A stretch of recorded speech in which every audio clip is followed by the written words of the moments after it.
Last week, natikman natin ang adobong palaka at bougainvillea salad. Dito pa rin sa Balaw-Balaw Specialty Restaurant. Ngayon, kakayanin ko naman kayang kumain ng uok? So, Ate Claire, ano po ba ito? Yan po yung uok. Nanggagaling siya sa mga puno ng niyog. Doon po siya nakukuha. Bakit po doon po sila nakukuha? Doon ang mga kinakain niya eh. Doon siya na lumalaki. Kailan niyo po ito kinukuha? Pag yung yan, malamig ang panahon, pag mainit siya, wala siyang ganyan. Namayat siya, namamatay. Nangangagat po ba ito? Hindi naman, parang ganun lang. Naiipit-ipit lang. Oh my God, Naiipit lang, konti. Pag tumanda siya, siya yung uwang. Ano po yung uwang? Yung parang sa lagubang, yung kumakapit sa mga damit. Yun? Yun, magiging itim siya pag tanda niya. So, sige po. Start na po tayo.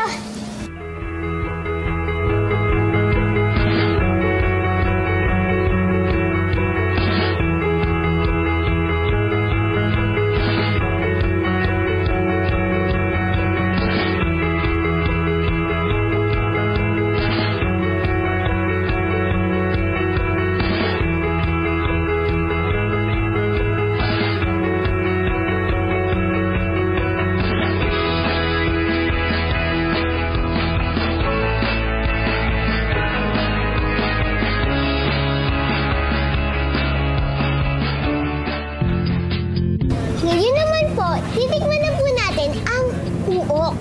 Yan. Ano? Yan, sausaw mo sa suka. Ano po ba yung best na sausawan dito? Pwede siyang suka, pwede siyang mayonnaise. So, yung nakalagay dyan, suka.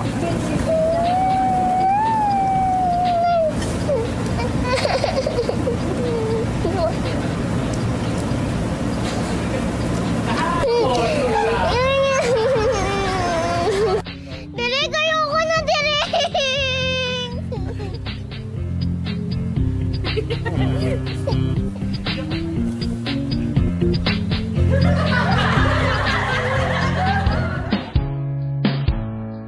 Sulit na sulit ang pagpunta ko dito sa Balaw-Balaw.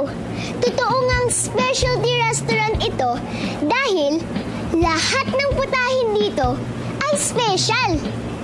Kaya, kung gusto nyo tumikim ng kakaibang masarap na putahe, this is it! Tara po, sir! Kain po tayo uli! Sige. See you next week! Dito lang sa